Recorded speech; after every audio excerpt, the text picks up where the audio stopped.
Let's hear it for Amber one more time, everyone. BackCountry, how are we feeling tonight? One more time, how are we feeling tonight? All right, let's just get into it. I got told today that I have big homeschool energy, which I was not homeschooled, so that was a weird thing for my mom to say. I also got told that I look like the kind of guy that eats at Arby's, which I can feel the energy in here. We have some closeted Arby's enjoyers. I'm not going to point you out, but you're here. No. Fun fact about me, I just started therapy recently. Thanks. At the end of my first therapy session, my therapist was like, anything fun happened to you this week? Anything that like stood out to you as fun? And I was like, yeah, I got one thing. I got like one silly thing that happened. My wife thinks, this is so ridiculous. My wife thinks I have autism. And my therapist goes, some? How much is some? Enough that you need 2 hands? Like, I feel like we're all this some. We're all in this ballpark. I'm a 2-hander? Fine. I really appreciate you guys being here for the first comedy night at BackCountry Winery. Let's hear it one more time.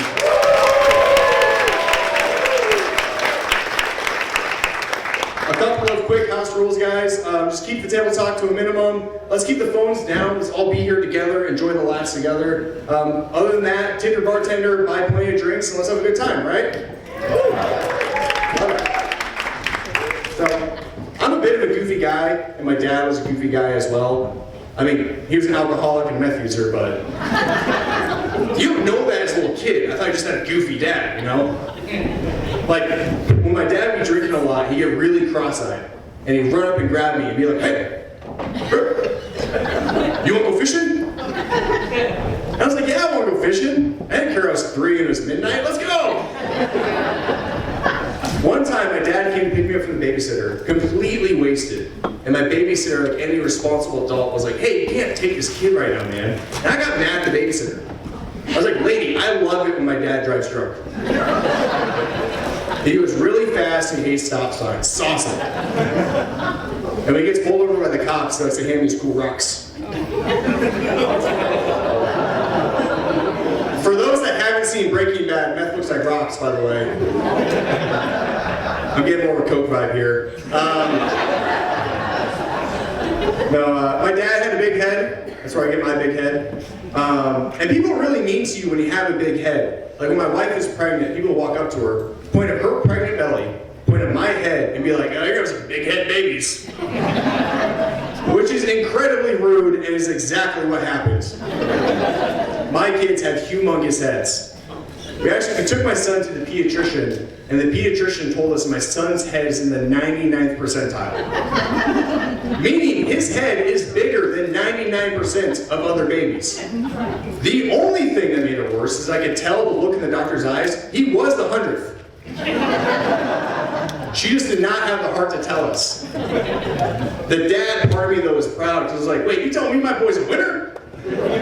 So proud of him. He can sip my beer tonight. No, I love my son, man, I really do. He put things in perspective for me. Like when my daughter was born, she's the oldest. I thought my daughter was the most beautiful, gorgeous baby ever. But like everyone thinks that, right? Like when you have a baby, you think your baby's the cutest. But I know my daughter was beautiful. Because when my son was born, ew. I made an ugly baby. I had to look my wife deep in her eyes and be like, babe, I don't think we should put these pictures on Facebook. That's true, ask her, that's true. No, I love it, I absolutely love being a dad. The funny thing though, like when my son was born, I explained to my daughter like her and her brother have different parts from each other. And then for a while, that became my daughter's favorite thing to talk about. Like, we went to the doctor's office, and my beautiful baby girl, at the time she's 2, is standing right beside me, and we see this random man, a stranger, some guy I had never met before, and my daughter, unprompted, goes, he has a penis. What are you doing? That is so incredibly awkward. I don't like that awkwardness being on me. I like to project it onto the other person. So after my daughter pointed that out, I followed up with, Hey man, why does my daughter know you have a penis? We're not allowed in the doctor's office anymore. No, I love having a daughter, man. She gives me lots of surprises. Like this week, I went to go take a drink of my water, and there's chunks in it. God bless my daughter, she thought I would like to have some pretzels in my water.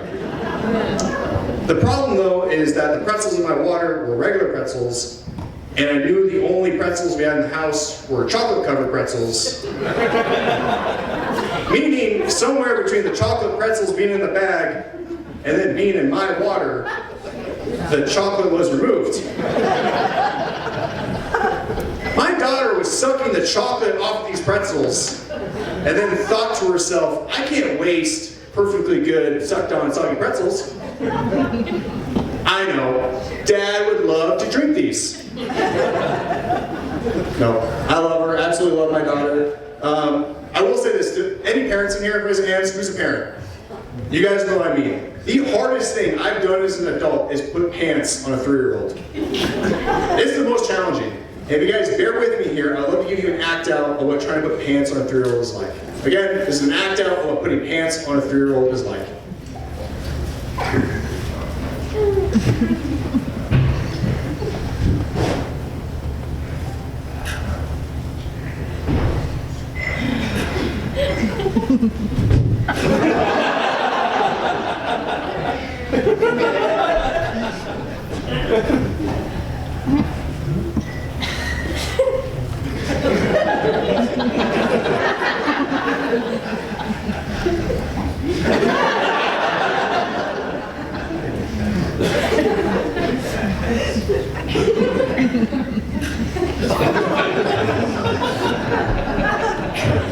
Not a big kids getting cigarettes put on crowd. Got that. All right.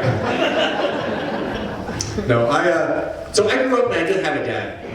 So I take being a dad very seriously. I study all the time like how I can be a good father. And a recent article I read said that you want to like play fight and play wrestle with your kids is like really good for them. But never lose the fight. All right? It'll make your kids think you're like a weak dad. It's bad for the development. So I've just been sport kicking toddlers this week. I'm a great father. Not being a great dad, I'm also a great husband. My wife and I, we get along really well. We do bicker a little bit, mainly over bathroom etiquette. Like, my wife likes to pee in the shower. Which wouldn't be that bad if she was the one taking the shower. No, she wants to save on the water bill. Cash should say while I'm using it. And stops by and props the leg up quick. No, I'm kidding. She does not do that. She does hate that joke as much as she hates that I poop in the shower. One last fact about me, guys. I'm a jailer, so I do my full-time job. I work in a jail. And I recently had an inmate throw their own poop at me. Crappy day at work, right? I got done that day, I went to a show, I didn't do that well, but it gave me like a weird sense of confidence, because like regardless of how well this goes, I don't think any of you are going to throw your own poop at me. Maybe this guy, but other than him, I think we're solid. I had it coming to me. The guy was being like really argumentative. He was like, hey man, stop talking to me. And I was like, or what? That's pretty good, or what? You win. I didn't have problems like that in my last job. I used to be a movie theater manager. And I took that job very seriously. Like, if you came to my job and I thought you had candy on you, I'd interrogate you. Like, oh, you don't know what I'm talking about? You don't know. That's fine, you don't know. You don't know. You know what else you don't know? You don't know that Iron Man dies in the movie. Enjoy your film. All right, stop laughing, wrapping this up. So I get a lot of questions about being a jailer. The number one question I get is, are you a cop? And the answer is no, I'm not a cop. I'm basically like a babysitter.